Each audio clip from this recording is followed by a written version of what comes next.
What's up, guys? I'm back at it with another video. So as you can tell by the title, we're doing I'm upgrading the radiator to a Megan Racing radiator, and we're doing a whole coolant system flush, or not necessarily a flush, but just taking out all the old coolant and putting in new coolant.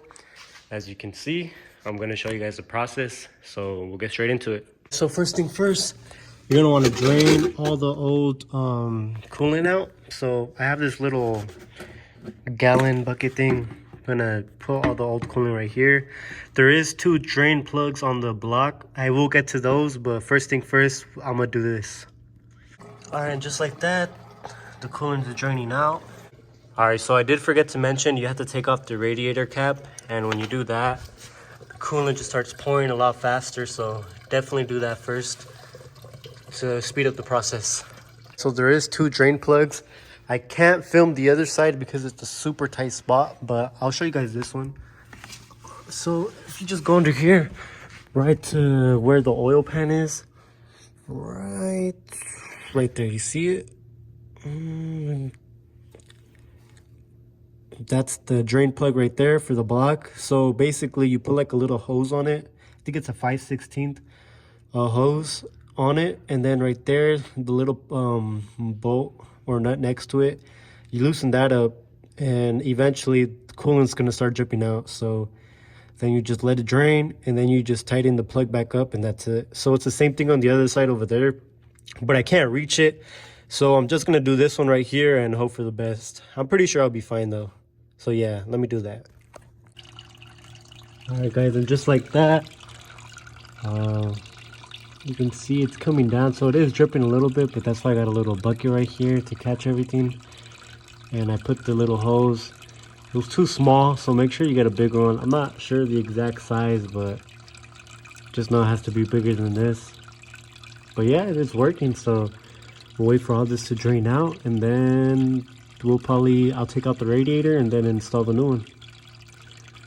All right, guys, so after getting all the cooling out, I only did this drain plug and the radiator. Obviously, I mean, it's better to do all of them, but I can't reach it for the life of me. So next, you're gonna wanna remove your radiator hoses, and then we'll remove the radiator right after. So I did get these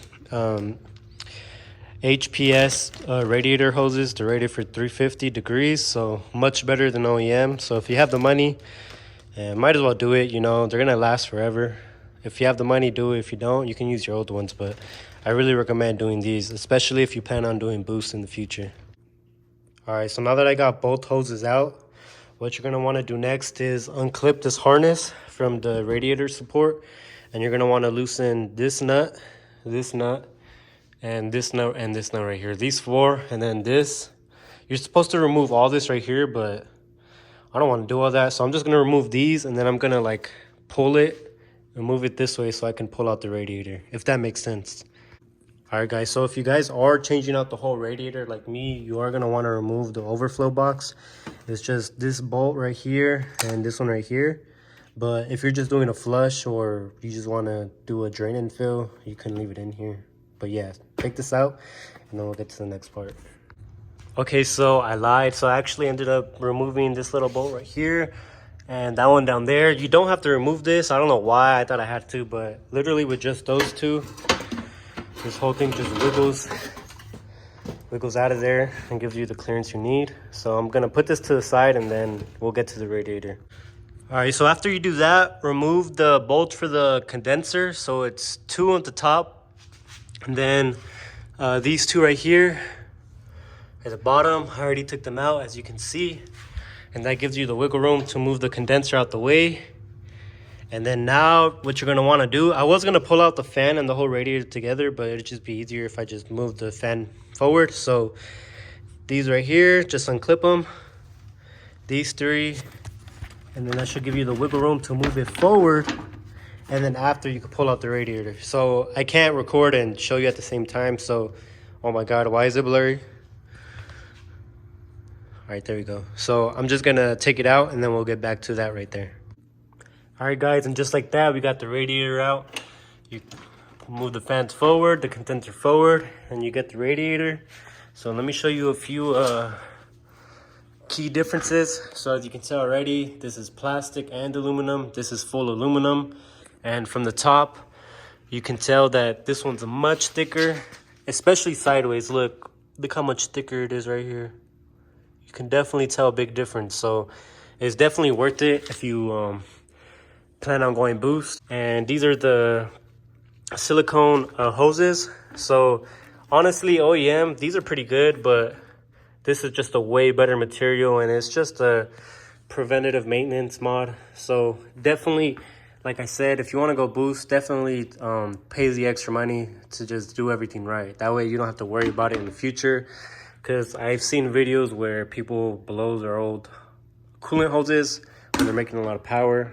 So just, you know, precaution. That's all I'm trying to do, because eventually I am going to go boost and do all that. So let me quit yapping and show you guys how it looks.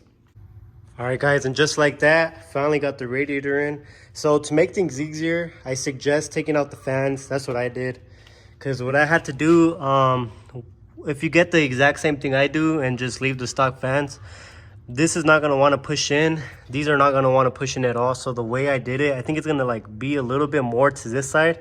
You're going to want to hit it with the, I hit it with the back of a flathead. Here, let me demonstrate.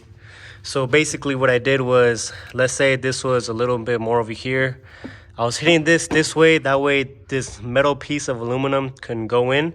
And once it was able to, I hit it this way and push this all the way forward on all three sides. So now it's like super secure and on there. Before it was loose. I just tried to put the radiator in there and left the fan in there, and it was super hard to get it in. So I suggest taking out the fans as well and putting the fans on this and then putting everything in there. So I'm gonna put everything back and show you guys how everything looks. All right, guys, and just like that, put everything back together. Now you gotta fill it up with coolant, and you're just gonna wanna keep filling it up until you can't fill it up no more. And then you can start the car. Up until there, now I'm gonna turn on the car. When you turn it on, make sure you turn your heater on. I'm gonna take it off the ramps. All right, guys, so as you can see, it's bubbling in there. Gonna add more. All right, guys, so all those bubbles you see is the air escaping the coolant system. That's a good thing. As soon as the thermostat opens up, it's probably gonna suck more in, and I'm gonna add more coolant after that. Also, guys, watch out for leaks. Look under the car, make sure everything's good.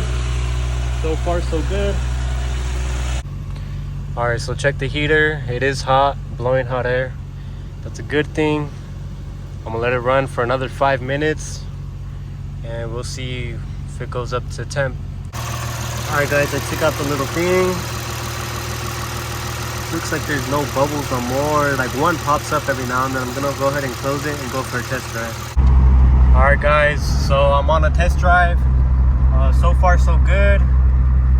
Oh shit, look, doesn't look like anything. Car's not overheating. It's still under the halfway mark, so we're good. I'm gonna drive around for like 5-10 minutes, recheck everything, make sure there's no leaks, and then I don't know, it's weird because my fans still haven't turned on, so I gotta keep an eye on that.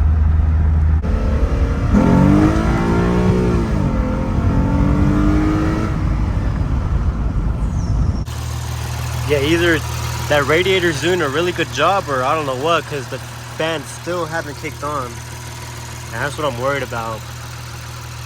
But I mean, there's no issues, nothing's leaking.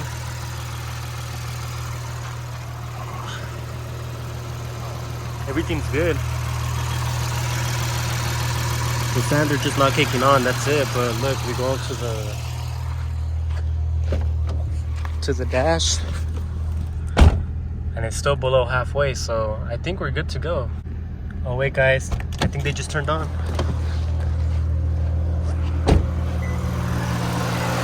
Oh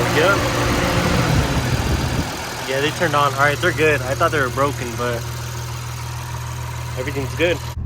All right, guys, I will do one more pull for you guys. I'll do a first gear pull just so you guys can see how this thing be ripping.